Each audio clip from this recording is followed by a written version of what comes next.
తెలంగాణ కాంగ్రెస్ నేతలు హస్తిన బాట పట్టారు. పీసీసీ అధ్యక్షుడు మహేష్ కుమార్ గౌడ్, మంత్రులు పొన్నం ప్రభాకర్, కొండా సురేఖ, వాకాటి శ్రీహరి ఢిల్లీకి వెళ్లారు.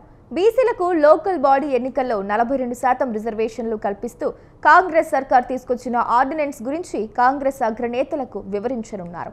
ప్రభుత్వం పెద్దలను కలిసి బీసీ రిజర్వేషన్లకు చట్టబద్ధత కల్పించే విధంగా ఒత్తిడి తేవాలని తెలంగాణ కాంగ్రెస్ నేతలు ప్లాన్ చేస్తున్నారు.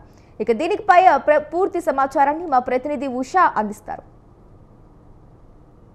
బిల్లు అమలుకు సంబంధించి బీసీ మంత్రులతో పాటు కాంగ్రెస్ కార్యకర్తలు అనేక మంది కూడా ఢిల్లీ పయనమయ్యారు. ప్రస్తుతం ఈ అంశానికి సంబంధించి ఉదయం నుంచి కూడా సీఎం రేవంత్ రెడ్డి ఢిల్లీ పర్యటనలో ఉన్నారు. సీఎం రేవంత్ రెడ్డి ఇవ్వబోయేటటువంటి power point presentation BC reservation బిల్లుకు సంబంధించి పార్లమెంటులో ప్రతిపక్ష నాయకుడిగా ఉన్నటువంటి రాహుల్ గాంధీకి అలాగే ఖర్గేకి సంబంధించి కూడా పూర్తి స్థాయిలో వివరించనున్నట్లుగా అయితే తెలుస్తుంది. బీసీ రిజర్వేషన్ బిల్లుకి సంబంధించి ఇప్పటికే పంచాయతీరాజ్ యాక్ట్ 195 ఏదైతే ఉందో దీన్ని అమలుకి సంబంధించి షెడ్యూల్ 9కి సంబంధించి కూడా పూర్తి స్థాయిలో వారికి వివరించే అవకాశం ఉన్నట్టుగా అయితే తెలుస్తుంది.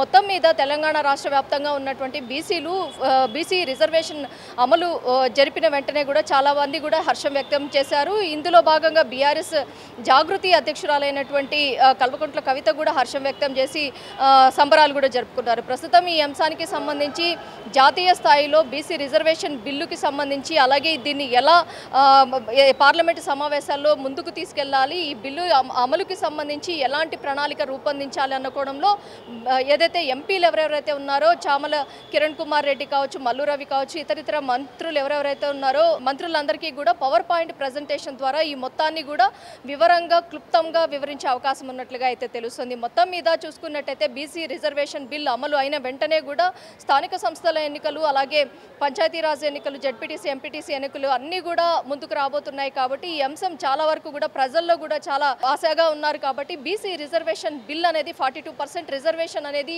ఆచరించదగ్గదైతే కాదు అన్న కోణంలో బీజేపీ అధినేత ఎవరైతే ఉన్నారో రామచంద్రరావు చేసినటువంటి వ్యాఖ్యలు ఏవైతే ఉన్నాయో అది తీవ్ర దుమారమే రేపుతోంది. దీనికి సంబంధించి ఏదైతే సుప్రీంకోర్టు ఇచ్చినటువంటి గైడ్లైన్స్ ఏదైతే ఉన్నాయో ఏ సామాజిక వర్గానికైనా సరే 50% మేరకు రిజర్వేషన్ లైన్ అనేది క్రాస్ చేయకూడదు. అలాంటిది 42% రిజర్వేషన్ అనేది అమలు చేసినట్లయితే చాలా వరకు కూడా ఇది అమలుకు అయితే అవాంతరాలు ఎదురయ్యే అవకాశం ఉంది అన్న కోణంలో కూడా అతను కూడా వ్యాఖ్యానించారు. ఇది రాజకీయ లబ్ధి కోసమే కాంగ్రెస్ పార్టీ బీసీ రిజర్వేషన్ బిల్లుని ఈ పంచాయతీరాజ్ ఎలక్షన్ ఏదైతే స్థానిక సంస్థల ఎన్నికలకు ముందుకు తీసుకొచ్చింది. ఈ ప్రణాళికతో ఎన్నికలలో చాలా వరకు కూడా క్లీన్ స్వీప్ చేయాలన్న ఉద్దేశంతోనే కాంగ్రెస్ పార్టీ ఈ స్ట్రాటజీని ప్లే చేస్తోంది అన్న కోణంలో కూడా చాలా మంది ఏదైతే సామాజికవేత్తలు కావచ్చు ప్రతి ఒక్కరు కూడా ఈ అంశానికి సంబంధించి కూడా చర్చించుకుంటున్నారు. ప్రస్తుతం ఇప్పటి వరకు చూసుకున్నట్టయితే ఢిల్లీకి పయనమైనటువంటి మంత్రుల్లో బీసీ మంత్రుల్లో వాకిటి శ్రీహరి,